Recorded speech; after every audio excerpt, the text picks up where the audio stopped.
Nous allons maintenant poursuivre le chapitre sur les solides et l'on va s'intéresser maintenant au volume. Nous avons des différentes formules pour calculer les volumes des solides. Pour le cube, pour le pavé droit, pour les prismes droits et pour les cylindres, c'est à peu près la même formule. Je calcule l'aire de la base et je multiplie par la hauteur. L'aire de la base dépend, bien entendu, de la forme de la base. Regardons l'exemple. Le premier est un cube. Donc, pour calculer l'aire de la base, il va falloir que je fasse côté fois côté. Donc, je vais faire 4 fois 4.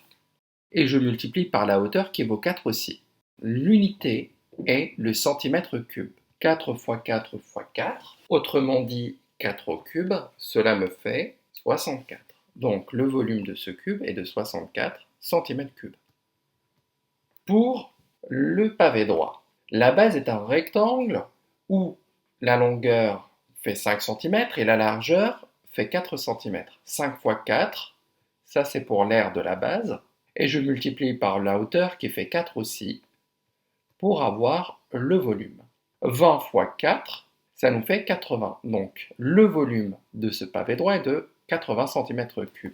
Regardons, ici on a un prisme droit avec une base triangulaire. Je vais d'abord calculer l'aire de la base. Pour calculer l'aire de la base, il va falloir que je fasse la longueur du côté multipliée par la hauteur correspondante, puisque c'est un triangle, et je divise par 2. Je vous rappelle qu'un triangle, c'est la moitié d'un rectangle. 3 fois 5, que je divise par 2.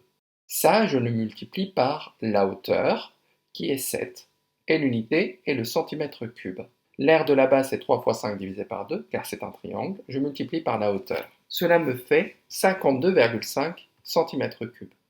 Pour calculer maintenant le volume d'un cylindre.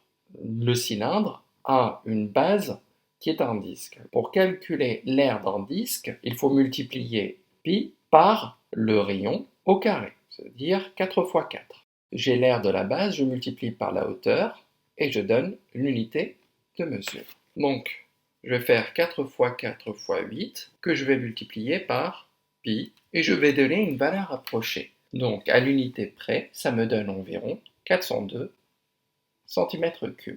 J'ai arrondi. Je vous rappelle, dès que vous voyez un disque ou quelque chose de circulaire, il y a le nombre pi qui est derrière si je veux calculer la longueur du cercle ou même l'aire du disque ou le volume d'une boule ou ainsi de suite. Dès que vous voyez un cercle, il y a pi dans les calculs. Maintenant, pour les solides qui sont en pointe, par exemple les pyramides et le cône, je calcule l'aire de la base, je multiplie par la hauteur et je divise par 3 le tout.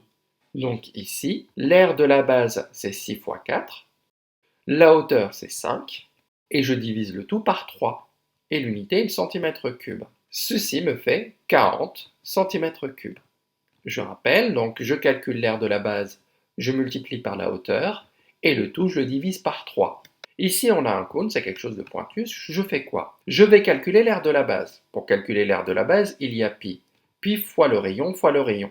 Pi fois 4 fois 4. Ça, c'est l'aire de la base qui est un disque. Je vais multiplier par la hauteur et le tout, je divise par 3. Et l'unité, le centimètre cube. Je vais prendre ma calculatrice et je vais calculer. Ce qui me donne environ 151 cm3 si j'arrondis à l'unité près. Maintenant, pour le volume d'une boule, la formule est donnée. Donc, je vais faire 4 fois pi. Vous voyez, c'est quelque chose de circulaire. Je vois un cercle, il y a pi automatiquement dedans. Et je vais faire le rayon au cube, c'est-à-dire fois 6 fois 6 fois 6. Et l'unité est le centimètre cube. Ce qui me donne environ 905 cm3. Et voilà pour les formules pour calculer les volumes. Juste un rappel, si j'effectue un agrandissement ou une réduction avec un rapport K, les longueurs sont multipliées par K, je multiplie les aires par le carré et je multiplie les volumes par le cube du rapport, que ce soit le rapport d'agrandissement ou le rapport de réduction. Le rapport d'agrandissement, il est plus grand que 1, puisqu'on obtient quelque chose de plus grand, et le rapport de réduction est plus petit que 1, puisqu'on obtient quelque chose de plus petit. Donc, pour calculer les longueurs, sachant qu'on a un agrandissement ou une réduction, on multiplie les longueurs par k. Pour calculer les aires, on va multiplier par le carré de k.